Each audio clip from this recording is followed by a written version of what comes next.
ಆತ್ಮೀಯ ಕೇಳುಗರಿಗೆ ನಿಮ್ಮ ರಮಾಶ್ರೀ ನಾಡಿಗೇರ್ ಮಾಡುವ ನಮಸ್ಕಾರಗಳು. ರಮ್ಯ ಕಥಾಲೋಕಕ್ಕೆ ನಿಮಗೆಲ್ಲ ಮತ್ತೊಮ್ಮೆ ಸ್ವಾಗತ. ನೀವೀಗ ಮಾಂಗಲ್ಯ ಬಂಧನ ಧಾರಾವಾಹಿಯ 26ನೇ ಸಂಚಿಕೆಯನ್ನು ಕೇಳ್ತಾ ಇದ್ದೀರಾ. ಕಥೆ ಪ್ರಾರಂಭ ಮಾಡೋದಕ್ಕೂ ಮೊದಲು ಯಾರ್ಯಾರು ಇನ್ನೂ ಚಾನಲ್ನ ಸಬ್ಸ್ಕ್ರೈಬ್ ಮಾಡ್ಕೊಂಡಿಲ್ಲ ಅವರೆಲ್ಲ ದಯವಿಟ್ಟು ಚಾನಲ್ನ ಸಬ್ಸ್ಕ್ರೈಬ್ ಮಾಡ್ಕೊಳ್ಳಿ, ಕಥೆಯನ್ನು ಲೈಕ್ ಮಾಡಿ, ಶೇರ್ ಮಾಡಿ, ಪ್ರೋತ್ಸಾಹಿಸಿ. ಈಗ ಕಥೆಯ ಮುಂದಿನ ಭಾಗಕ್ಕೆ ಹೋಗೋಣ. ಸರ್, ನಿಮ್ಮನ್ನು ಹುಡುಕೊಂಡು ಯಾರೋ ಬಂದಿದ್ದಾರೆ. ಪಾರು ಅಜಯ್ ಬಳಿ ಬಂದು ಹೇಳಿದಾಗ ತನ್ನ ಕೆಲಸದಲ್ಲಿ ಮುಳುಗಿದ್ದ ಅಜಯ್, ಯಾರೋ ಬಂದಿದ್ದಾರೆ ಅಂತ ಹೇಳಿದ್ರೆ ಹೇಗೆ ಪಾರು, ಯಾರು ಅಂತ ವಿಚಾರಿಸ್ಕೊಂಡು ಬಾ ಎಂದು ರೇಗಿದ. ಬಂದವರು ಮುಕ್ತಾ ಮನೆಗೆ ಸಂಬಂಧಪಟ್ಟವರು ಎಂದು ತಿಳಿದಿತ್ತು. ಪ್ರೆಸಿಲ್ಲಾ ಅಜಯ್ನನ್ನು ನೋಡಲು ಬಂದಾಗ ಪಾರು ಅವರು ನೋಡಲು ಒಪ್ಪಿಗೆ ಕೊಡುವುದು ಅನುಮಾನ ಎಂದು ಹೇಳಿದ್ದಳು. ಪ್ರೆಸಿಲ್ಲಾ ಕಣ್ಣೀರು ಗರಿಯುತ್ತಾ ಮುಕ್ತ ಅನುಭವಿಸುತ್ತಿರುವುದನ್ನೆಲ್ಲ ಆಗಲೇ ಪಾರುವಿನ ಬಳಿ ಹೇಳಿಕೊಂಡಿದ್ದಳು. ಅಜಯನ ರೇಗುವಿಕೆಗೆ ಹೆದರಿ ಪಾರು ಪ್ರೆಸಿಲ್ಲಾಳನ್ನು ಕರೆದುಕೊಂಡು ಚಾರುವಿನ ಬಳಿಗೆ ಹೋದಳು. ಮೇಡಮ್, ಇವರು ಪ್ರೆಸಿಲ್ಲಾ ಅಂತ, ಮುಕ್ತಾ ಮೇಡಮ್ ಅವರ ಕೇರ್ ಟೇಕರ್. ಪರಿಚಯ ಮಾಡಿಸಿದಾಗ ಅಂಜು ಕೂಡ ಚಾರುವಿನ ಜೊತೆಯಲ್ಲೇ ಇದ್ದಳು. ಪ್ರೆಸಿಲ್ಲಾ ಅಂಜು ಹಾಗೂ ಚಾರುವಿನ ಮುಂದೆ ಮುಕ್ತಾಳಿಗೆ ಒದಗಿ ಬಂದಿರುವ ಸ್ಥಿತಿಯನ್ನು ವರ್ಣಿಸಿದಾಗ ಇಬ್ಬರು ಕಣ್ಣೀರಾಗಿದ್ದರು. ಅಂಜು ಅಂತೂ ದುಃಖ ತಡೆಯಲಾಗದೆ ಬಿಕ್ಕಿ ಬಿಕ್ಕಿ ಅಳುತ್ತಿದ್ದಳು. ಅತ್ತೆ, ನಿಂಗೆ ಅಭಿ ಇಲ್ಲೇ ಇದ್ದರೆ ಸಂತೋಷ ಅಲ್ವಾ? ದೀಪದ ಹಣತೆಗಳಿಗೆ ಬತ್ತಿ ಜೋಡಿಸುತ್ತಾ ಕೇಳಿದ ಅನಿಲ. ನಾನು ಅಷ್ಟು ಸ್ವಾರ್ಥಿ ಅನಿಸುತ್ತಾ ಅನಿಲ? ನನ್ನ ಸುಖಕ್ಕಾಗಿ ಅವನ ತಾಯಿಯಿಂದ ಅವನನ್ನು ದೂರ ಮಾಡೋ ಯೋಚನೆ ಮಾಡ್ತೀನಾ? ಬೇಡಪ್ಪ, ನನಗೆ ಆ ಪಾಪದ ಹೊರೆ ಬೇಡ. ಅವನು ತನ್ನ ತಂದೆ ತಾಯಿ ಜೊತೆಗೇ ಇರಲಿ. ಇಲ್ಲಿ ಇರೋವರೆಗೂ ಅವನನ್ನು ನೋಡಿ ಸಂತೋಷ ಪಡ್ತೀನಿ ಅಷ್ಟೆ ಎಂದಾಗ ಹೆಮ್ಮೆಯಿಂದಲೇ ಅವರ ಕಡೆ ನೋಡಿದ ಅನಿಲ. ಯಾಕೋ ಮಗುಗೆ ಇಲ್ಲಿ ವಾತಾವರಣ ನೀರು ಹಿಡಿಸಲಿಲ್ಲ ಅನಿಸುತ್ತೆ. ಪಾಪ, ಬಂದು ಒಂದೆರಡು ದಿನ ಕೂಡ ಅಕ್ಷಿ ಅಕ್ಷಿ ಅಂತ ಸೀನ್ತಾನೇ ಇದ್ದ. ಆಮೇಲೆ ಒಂದು 4 ದಿನ ತಲೆನೋವು ಅಂತಿದ್ದ. ಈಗೀಗ ಒಂಚೂರು ಹೊಂದ್ಕೊಳ್ತಾ ಇದ್ದ. ಅಷ್ಟರಲ್ಲಿ ಜ್ವರ. ಜಾನಕಿ ಅತ್ತೆಯ ಪರಿಪೂರ್ಣ ಮಾತೃಸ್ವರೂಪ ಕಂಡವನ ಮನ ಮೃದುವಾಗಿತ್ತು. ನೀ ಏನೇ ಹೇಳೋ ಅನಿಲ, ಅಭಿದು ಒಳ್ಳೆ ಎತ್ತರ, ಒಳ್ಳೆ ಬಣ್ಣ, ಒಳ್ಳೆ ರಾಜ್ಕುಮಾರ ಇದ್ದಾಗಿದ್ದಾನೆ. ಮಾತಲ್ಲಿ ಮಮತೆ ತುಂಬಿ ತುಳುಕುತ್ತಿತ್ತು. ಜಾನಕಿಯವರು ಅಭಿ ಬಗ್ಗೆ ಮಾತನಾಡುವಾಗ ತನ್ಮಯಳಾಗಿ ಮಾತನಾಡುತ್ತಿದ್ದುದನ್ನು ಕಂಡ ಅನಿಲ ಭಾವಪರವಶನಾಗುತ್ತಿದ್ದ. ಮೃದುವಾಗಿ ತಲೆ ಒತ್ತುತ್ತಿದ್ದ ಭೂಮಿಯ ಕೈ ಹಿಡಿದ ಅಭಿ ಅವಳ ಕಣ್ಣಿನಲ್ಲೇ ಕಣ್ಣು ಬೆರೆಸಿದ್ದ. ಅವನ ನೋಟಕ್ಕೆ ನಸುನಾಚಿದ ಭೂಮಿ ದೃಷ್ಟಿ ಕೆಳಗೆ ಮಾಡಿದಳು. ಇಂದೇಕೋ ಭೂಮಿ ಅವನ ಕಣ್ಣಿಗೆ ಹೊಸದಾಗಿ ಕಾಣುತ್ತಿದ್ದಳು. ಜಗವೆಲ್ಲ ಪ್ರೇಮಮಯ ಎನಿಸುತ್ತಿತ್ತು. ನಾಚಿಕೆಯಿಂದ ಬಾಗಿದ ಕಣ್ಣರೆಪ್ಪೆಗಳು, ತುಸು ಮಾತ್ರವೇ ರಂಗೇರಿದ್ದ ಕೆನ್ನೆ, ಮೂಗಿನಲ್ಲಿ ಹೊಳೆಯುತ್ತಿದ್ದ ಸಣ್ಣ ವಜ್ರ ಅಭಿಯನ್ನು ಪ್ರೇಮಲೋಕಕ್ಕೆ ಸ್ವಾಗತಿಸುವಂತಿತ್ತು. ಸದಾ ಒಟಗುಟ್ಟುತ್ತಿದ್ದ ತುಟಿಗಳು ಇಂದು ಮೌನವ್ರತ ಹಿಡಿದು ಕುಳಿತಿತ್ತು. ಅಭಿಗೆ ಭೂಮಿಯನ್ನು ನೋಡಿದಷ್ಟೂ ನೋಡಬೇಕು ಎನಿಸುತ್ತಿತ್ತು. ಕಣ್ಣಲ್ಲೇ ಮುದ್ದಿಸುತ್ತಿದ್ದ ಅಭಿಯ ನಡೆಗೆ ಭೂಮಿ ನಾಚಿದ್ದಳು. ಅವನೆಡೆಗಿನ ಪ್ರೇಮ ರಸಧಾರಿಯಂತೆ ಕಣ್ಣಲ್ಲಿ ಹರಿಯುತ್ತಿತ್ತು. ಕಣ್ಣುಗಳು ಮಾತನಾಡಿಕೊಂಡಿದ್ದವು. ಒಲವಿನ ಸಂದೇಶ ರವಾನಿಸಿದ್ದವು. ಅವನ ತುಟಿಗಳು ಅವಳ ಹೆಸರನ್ನು ಪಿಸುಗುಡುವಂತೆ ಜಪಿಸಿದ್ದವು. ಭೂಮಿ ಮೆಲ್ಲನೆ ಕರೆದ. ಅವನೆಡೆ ಪ್ರೇಮಪೂರಿತ ದೃಷ್ಟಿ ಬೀರಿದಳು ಭೂಮಿ. ಅವಳನ್ನೇ ನೋಡುತ್ತಾ ತಾನು ಹಿಡಿದ ಅವಳ ಕೈಯನ್ನು ತನ್ನ ತುಟಿಯ ಕಡೆಗೆ ತೆಗೆದುಕೊಂಡು ಹೋಗಿದ್ದ ಅಭಿ. ಭೂಮಿ! ಹೊರಜಗುಲಿಯಲ್ಲಿ ಸಿಂಧುವಿನ ಕರೆ ಕೇಳಿ ಭೂಮಿ ವಾಸ್ತವಕ್ಕೆ ಬಂದಳು. ಅಭಿಯಿಂದ ತನ್ನ ಕೈ ಬಿಡಿಸಿಕೊಂಡು ಅಲ್ಲಿಂದ ತಡಬಡಿಸಿ ಎದ್ದಳು.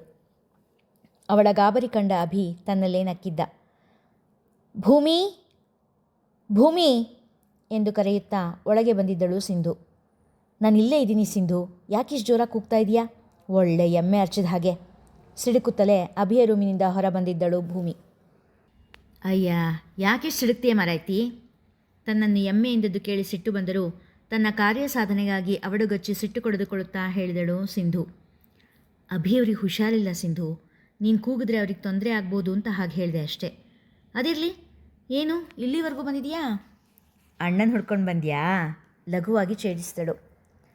ಅಯ್ಯೋ ಹೌದೇನೆ, ಅಭಿಗೆ ಹುಷಾರಿಲ್ವಾ? ಸಾರಿ, ಗೊತ್ತಾಗಲಿಲ್ಲ. ನಾನು ನಿಮ್ಮ ಅಣ್ಣನ ಹುಡ್ಕೊಂಡೇ ಏನು ಬರಲಿಲ್ಲ, ನಿಮ್ಮ ಜಾನಕಿ ಅತ್ತೆನ ಹುಡ್ಕೊಂಡು ಬಂದಿದ್ದು. ಎಲ್ಲಿದ್ದಾರೆ ಜಾನಕಿ ಅತ್ತೆ ಎಂದಳು ಮಾತಿನಲ್ಲಿ ಜೇನಿನ ಲೇಪನ ಮಾಡುತ್ತಾ. ಅತ್ತೆ ದೇವಸ್ಥಾನಕ್ಕೆ ಹೋಗಿದ್ದಾರೆ. ಭೂಮಿಯ ಉತ್ತರ ಕೇಳಿ ಯಶೋಧ ಅಜ್ಜಿ ಎಂದು ಕೇಳಿದಳು ಸಿಂಧು. ಅವರು ರೂಮ್ನಲ್ಲಿದ್ದಾರೆ. ನಿಂಗೆ ಯಾರು ಬೇಕಿತ್ತು ಹೇಳು, ಏನು ಕೆಲಸ ಇದೆ? ಸಿಂಧುವಿನ ವಿಚಾರಣೆಯ ಕಿರಿಕಿರಿಯಿಂದ ಬೇಸತ್ತ ಭೂಮಿ ಕೇಳಿದಳು. ನನಗಲ್ಲ, ನಮ್ಮ ಶಾಂತ ಅತ್ತೆಗೆ ನಿಮ್ಮ ಜಾನಕಿ ಅತ್ತೆ ಹತ್ರ ಏನೋ ಔಷಧಿ ಬೇಕಾಗಿತ್ತಂತೆ, ಅದಕ್ಕೆ ಬಂದೆ ಎಂದವಳು ಸೀದಾ ಅಭಿ ಮಲಗಿದ್ದ ರೂಮಿನ ಕಡೆ ನಡೆದಳು. ಭೂಮಿಯನ್ನೇ ಕಣ್ಣು ತುಂಬಿಕೊಂಡಿದ್ದ ಅಭಿ ಅವಳನ್ನು ತನ್ನ ಕಣ್ಣಲ್ಲೇ ಬಂಧಿಸಿ ಇಡುವಂತೆ ಕಣ್ಣು ಮುಚ್ಚಿ ಮಲಗಿದ್ದ.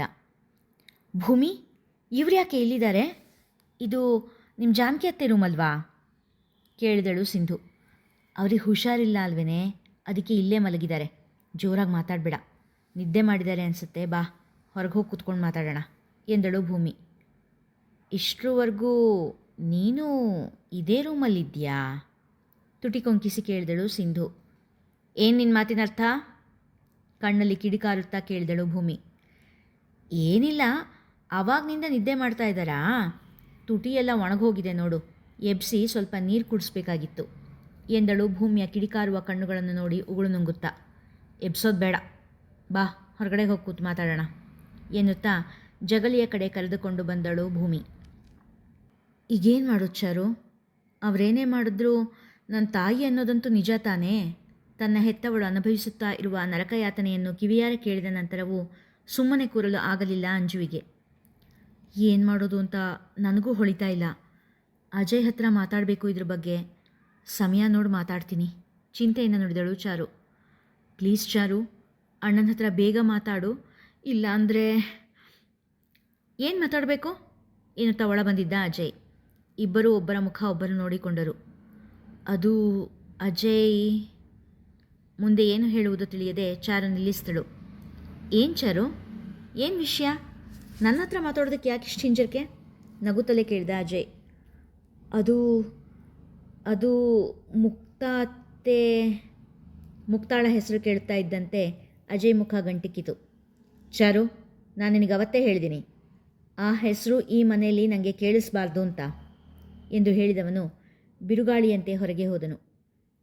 ಈಗೇನು ಮಾಡೋದು ಚಾರು? ಅಳುತ್ತಾ ಕುಸಿದಳು ಅಂಜು. ಭೂಮಿ, ಗಂಟ್ಲೆಲ್ಲ ಒಣಗ್ತಾ ಇದೆ ಕಣೆ, ಒಂಚೂರು ಪಾನಕ ಮಾಡ್ಕೊಂಡು ಬಾರೆ ಸಿಂಧು ಹೇಳಿದಾಗ ಮರು ಮಾತನಾಡದೆ ಒಳಗೆ ನಡೆದಳು ಭೂಮಿ. ಆಗಲೇ ಅವರು ಮಾತನಾಡುತ್ತಾ ಕುಳಿತು ಅರ್ಧ ಗಂಟೆ ಕಳೆದು ಹೋಗಿತ್ತು. 2 ಲೋಟ ಪಾನಕ ತಂದು ಇಟ್ಟಳು ಭೂಮಿ. ಅಯ್ಯೋ, ಬರೀ 2 ಲೋಟ ಮಾಡ್ಕೊಂಬಂದ್ಯಾ? ಆವಾಗಲೇ ನೋಡಲಿಲ್ವಾ ಅಭಿಯವ್ರ ತುಟಿ ಎಷ್ಟು ಒಣಗೋಗಿತ್ತು ಅಂತ? ಒಂದು ಕೆಲಸ ಮಾಡು, ಇನ್ನೊಂದು ಖಾಲಿ ಲೋಟ ತಗೊಂಡು ಬಾ, ಪಾಪ ಅಭಿಯವ್ರಿಗೂ ಇದರಲ್ಲೇ ಕೊಡೋಣ ಎಂದಳು. ಸಿಂಧುವಿನ ಸಲಹೆ ಸರಿ ಅನ್ನಿಸಿ ಇನ್ನೊಂದು ಖಾಲಿ ಲೋಟ ತರಲು ಹೋದಳು ಭೂಮಿ. ಅವಳು ಕಣ್ಣಿಂದ ಮರೆಯಾದ ಕೂಡಲೇ ಶಾಂತ ಅವರು ಕೊಟ್ಟಿದ್ದ ಪುಡಿಯನ್ನು ಭೂಮಿಯ ಲೋಟಕ್ಕೆ ಬೆರೆಸಿ ಕಲಕಿ ಮತ್ತೆ ಮೊದಲಿನ ಜಾಗದಲ್ಲೇ ಇಟ್ಟಳು. ಭೂಮಿ ತಂದ ಲೋಟಕ್ಕೆ ಸಿಂಧುವಿನ ಲೋಟದಿಂದ ಸ್ವಲ್ಪ ಪಾನಕ ಮತ್ತು ಭೂಮಿಯ ಲೋಟದಿಂದ ಸ್ವಲ್ಪ ಪಾನಕ ಬಗ್ಗಿಸಿದಳು. ಇಬ್ಬರೂ ಪಾನಕ ಕುಡಿದಾದ ಮೇಲೆ, ಭೂಮಿ, ನಾನು ಮನೆಗೆ ಹೋಗ್ತೀನಿ ಕಣೆ, ಶಾಂತ ಅತ್ತೇನೆ ಜಾನಕಿ ದೊಡ್ಡಮ್ಮನ ಹತ್ರ ಕಳಿಸ್ತೀನಿ, ಅವರಿಗೆ ಏನು ಔಷಧಿ ಬೇಕೋ ಅವರೇ ಇಸ್ಕೊಳ್ಳಿ ಎಂದು ಹೇಳಿ ಹೊರಟಳು. ಭೂಮಿ ಪಾನಕ ಕುಡಿಸುವ ಸಲುವಾಗಿ ಅಭಿಯ ಬಳಿ ನಡೆದಳು. ಇತ್ತ ದೇವಸ್ಥಾನದಲ್ಲಿ ಜಾನಕಿಯನ್ನು ಕಂಡು ಅವಳ ಬಳಿ ನಡೆದರು ಶಾಂತ. ಜಾನಕಿ. ಶಾಂತ ಜಾನಕಿಯವರ ಪಕ್ಕ ಬಂದು ಕರೆದಾಗ ಪಕ್ಕದಲ್ಲೇ ಇದ್ದ ಅನಿಲ ಅಸಹನೆಯಿಂದ ತಲೆ ಕೆಡವಿದ. ಹೇಳಿ ಅತ್ತಿಗೆ. ಜಾನಕಿಯವರದ್ದು ಏರಿಳಿತ ಇಲ್ಲದ ಸ್ವರ.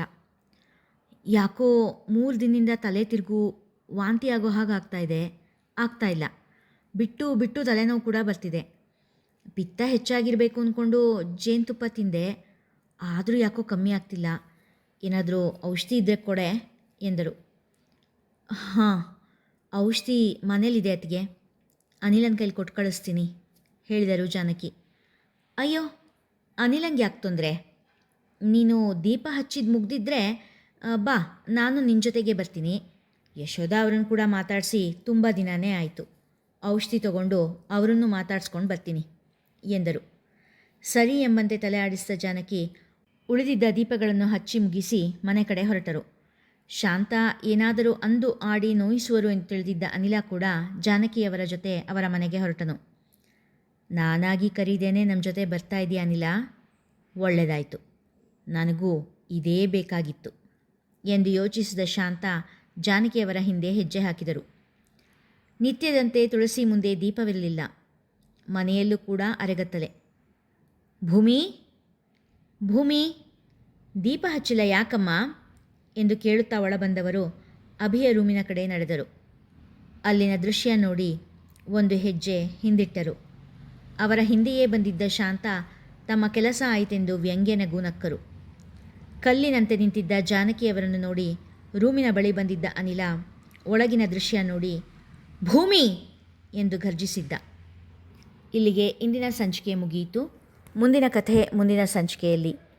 ಕಥೆ ಇಷ್ಟವಾಗಿದ್ದರೆ ಹೆಚ್ಚು ಹೆಚ್ಚು ಜನರಿಗೆ ಶೇರ್ ಮಾಡಿ, ಕಥೆಯನ್ನು ಲೈಕ್ ಮಾಡಿ, ಕಾಮೆಂಟ್ ಸೆಕ್ಷನ್ನಲ್ಲಿ ನಿಮ್ಮ ಅಭಿಪ್ರಾಯ ತಿಳಿಸಿ ಪ್ರೋತ್ಸಾಹಿಸಿ. ಧನ್ಯವಾದಗಳು.